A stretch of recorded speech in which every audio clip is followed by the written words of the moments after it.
MIM और ये कहिए AIMIM। AIMIM मतलब ऑल इंडिया मजलिस इत्तेहादुल मुसलमीन। इसका मतलब होता है अखिल भारतीय, ऑल इंडिया जो जोड़ा गया, लेकिन मुसलमानों में कौमी एकता कराने वाली पार्टी। ये सिर्फ मुसलमानों की बात करती है। और ध्यान दीजिए, अब इसके बारे में शॉर्ट में, संक्षेप में हम बताते हैं कि ये जैसे MIM हम पहले देख चुके हैं कि कासिम रजवी जो था वो MIM का अध्यक्ष था। उसे 1948 में जब इंडियन पुलिस कार्रवाई हुई हैदराबाद पर, जिसे ऑपरेशन पोलो कहा गया, तो उस ऑपरेशन पोलो के दरमियान कासिम रजवी को गिरफ्तार किया गया और गिरफ्तार करके जेल में डाला गया। अब उसे जवाहरलाल नेहरू ने 1958 में इस शर्त पर रिहा किया, उस समय के भारत के प्रधानमंत्री, कि वो पाकिस्तान चला जाएगा। और वो पाकिस्तान गया भी। पाकिस्तान जाने के पहले उसने अपनी जो पार्टी थी MIM, मजलिस इत्तेहादुल मुसलमीन, तो उस पार्टी का अध्यक्ष उसने उस समय के एक प्रसिद्ध वकील अब्दुल वाहिद ओवैसी को बनाया। अब ये अब्दुल वाहिद ओवैसी जो थे, उन्होंने इसकी कमान संभाली और उनके ही खानदान के लोग आज तक उस पार्टी पर काबिज हैं। ये वही पार्टी है जिसने लाखों हिंदुओं का कत्ल करवाया था हैदराबाद में। वो चाहते थे कि हैदराबाद के हिंदू वहां से माइग्रेट कर जाएं और इंडिया में कहीं का भी कोई मुसलमान है तो आके हैदराबाद में बस जाए, ताकि हैदराबाद में मुसलमानों की संख्या बढ़े। और हैदराबाद में मुसलमानों की संख्या बढ़ाने के लिए इन्होंने वो सब कुछ किया जो कर सकते थे। जबरदस्ती धर्म परिवर्तन कराया, हिंदुओं को मंदिर बनाने से रोका गया, हिंदुओं को पूजा पाठ करने से रोका गया, और उतना ही नहीं, जो हिंदू बचे हुए थे और जो इस्लाम मानने को तैयार नहीं हो रहे थे, उन्हें काट दिया गया। ट्रेन में भर भर के लाशें भर के ट्रेन उस समय बाकी राज्य में जा रहे थे। तब जाके उस समय के, और उसकी हिम्मत देखिए, वो कासिम रिजवी जाके सरदार वल्लभ भाई पटेल से भी मिलता था। सरदार वल्लभ भाई पटेल जैसे नेता से भी जाके मिलता था, बार्गेनिंग करता था। खैर जो भी हो, उसने MIM की कमान दे दी अब्दुल वाहिद ओवैसी को।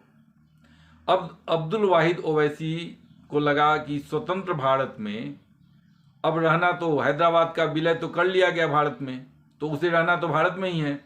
वैसे कंडीशन में अगर वो पुराने इतिहास के साथ रहता है तो फिर उसे मुश्किल होगी, क्योंकि जब वो लोकसभा में जाएगा तो वहां तो प्रश्न पूछा जाएगा कि तुमने हैदराबाद में क्या क्या किया है। और यहाँ उन्हें पता था कि आगे आने वाले दिनों में हमें तो धर्मनिरपेक्षता का गीत गाना है। तो जो पार्टी सबसे ज्यादा सांप्रदायिक थी, जिसने हजारों नहीं लाखों हिंदुओं का कत्ल करवाया, जिसने हिंदुओं का धर्म परिवर्तन कराया, वो पार्टी धर्मनिरपेक्षता की वो क्या झंडा लेकर आगे बढ़ रही थी। और उसी पार्टी के अध्यक्ष थे अब्दुल वाहिद ओवैसी। अब्दुल वाहिद ओवैसी जो थे, उनके बाद उनका बेटा सुल्तान सलाउद्दीन ओवैसी उसके अध्यक्ष बने। लगभग 2004 तक वो सक्रिय राजनीति में रहे। उसके बाद उनका बेटा असदुद्दीन ओवैसी वो उसके अध्यक्ष बने। और उन्हीं के भाई हैं अकबरुद्दीन ओवैसी, जो कहते हैं कि 15 मिनट के लिए पुलिस को हटा दो, फिर हम बताएंगे कि हिंदुस्तान तुम्हारी हम क्या हालत करते हैं। तो हमारा जो मकसद है आज के इस में चर्चा करने का, कि ये जो ओवैसी है, ओवैसी जो अभी कहता है कि हमने जिन्ना के सिद्धांत को छोड़ दिया, ये झूठे लोग हैं, इन पर, इनकी बातों पर कभी भी विश्वास मत करो। इवन जो मैं कहता हूं आप उसको भी मत मानो। कुछ तो लेकिन इतिहास का स्टडी कर लो, इनका क्या रहा है, इतिहास इनका क्या रहा है। ये जब तक अल्पसंख्यक हैं, जहां जहां अल्पसंख्यक हैं, तब तक ये धर्मनिरपेक्षता की बात करेंगे। लेकिन जैसे ही जहां उनकी संख्या बढ़ गई, संख्या बढ़ने के साथ ही उन्हें धर्मनिरपेक्षता नहीं, तब उसमें शरीयत का निजाम मुस्तफ़ा चाहिए होता है। निजाम मुस्तफ़ा। अभी कल की बात है, कल जो है अकबरुद्दीन ओवैसी, इसका छोटा भाई, वो औरंगाबाद में जाकर औरंगजेब की मजार पर, उसका जहाँ पर औरंगजेब की का जो कब्र है उस पर चादर चढ़ाता है और माथा टेकता है। अब इन लोगों की ये जो ये इस्लाम मानने वाले हैं, वो उनका धर्म के बारे में सोचिए। एक तरफ कहते हैं कि हम बुत की पूजा नहीं करते, मूर्ति पूजा नहीं करते। अब मूर्ति पूजा नहीं करते हैं, लेकिन जाके कब्रगाह में, दरगाह में, मजार पर जाकर सर उसका सजदा करेंगे। एक तरफ कहेंगे हमारा सर सिर्फ अल्लाह के सामने झुकता है, फिर मजार पर जाने वाले कौन हैं, क्यों झुकते हैं वहाँ पे। खैर, अब वो औरंगजेब के पास गए और उनका कहना है कि वो औरंगजेब जो है उनका इतिहास है, उनके पुरखे हैं। और मैं नहीं सोच पा रहा हूँ कि वो औरंगजेब के ये पर जा रहा है और चाहता है औरंगजेब जैसा बनना, तो वो दूसरे के लिए तो बाद में खतरा होगा। पहले खतरा तो उसके अपने भाई के लिए है, क्योंकि औरंगजेब वही है जिसने अपने भाई जो वेद का ज्ञाता था उसको मार के उसका सर काट के अपने बाप शाहजहां के पास भेज दिया था। तो अगर वैसा ही भाई बनना है तो शायद इससे डर तो असदुद्दीन ओवैसी को होना चाहिए कि जिसके आदर्श औरंगजेब हों। सोचो, क्या वो चाहता है कि हाँ उसका भाई औरंगजेब बने या खुद औरंगजेब बने? वो खुद अपने बाप को मारना चाहता है, क्योंकि औरंगजेब ने तो शाहजहां को जेल में डाल दिया था और अपने भाइयों का सिर अलग कर दिया, धड़ से अलग कर दिया था। सर काट के थाल में रख कर के अपने भाई का वो अपने पिता के पास भेजा था, शाहजहां के पास। सोचिए, ये है इनका इतिहास और ये वैसा ही बनना चाहते हैं, तभी तो औरंगजेब के पास जाते हैं। हम किसी के पास जाते हैं, हमारा भी इतिहास है, हम उस इतिहास के साक्षी हैं, हम उस इतिहास के हमारा वो इतिहास है जिसमें राम ने अपने पिता के कहने पर 14 वर्ष का वनवास स्वीकार किया।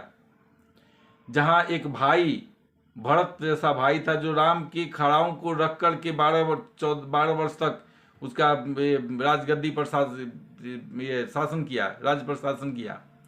और एक उनका इतिहास है जहां अपने भाई को मार करके, अपने पिता को मार कर शासन करते हैं। और फिर भी अगर किसी हिंदुओं को लगता है कि हाँ हिंदू मुस्लिम भाईचारा हो सकता, अरे जो अपने भाई का नहीं हुआ, जो अपने पिता का नहीं हुआ, जो अपनी बहन का नहीं हुआ, वो तुम्हारा कैसे हो जाएगा? सोचो, अगर तुम्हें लगता है कि कोई भी मुसलमान तुम्हारा हो सकता है, तो इससे बड़ी गलती, गलतफहमी कुछ नहीं होगी, कभी नहीं होने वाले हैं। क्योंकि सीधा उनके आदर्श हैं औरंगजेब, उनका आदर्श है शाहजहां, उनका आदर्श है जहांगीर।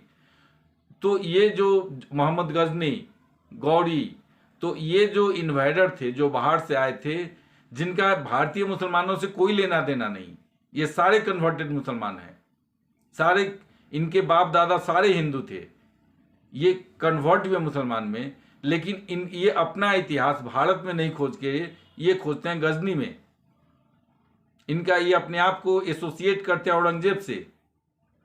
वैसी स्थिति में कोई भी हिंदू जितना भी सोच ले, जितना भी कर ले, अगर सोचता है तो आप सोचो, फिर कभी वो मौका आएगा तो भागने की भी प्रैक्टिस कर लो।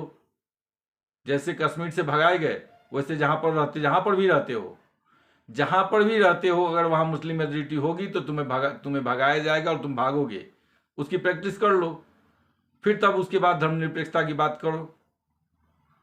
कभी भी नहीं हो सकता, मेरा ये मैं कहता हूं, लिख के रख लो, कभी भी हिंदू मुसलमान में भाईचारा नहीं हो सकता। नहीं तो अगर करोगे तो वो भाई बन के तुम्हें चारा समझ के खा जाएंगे।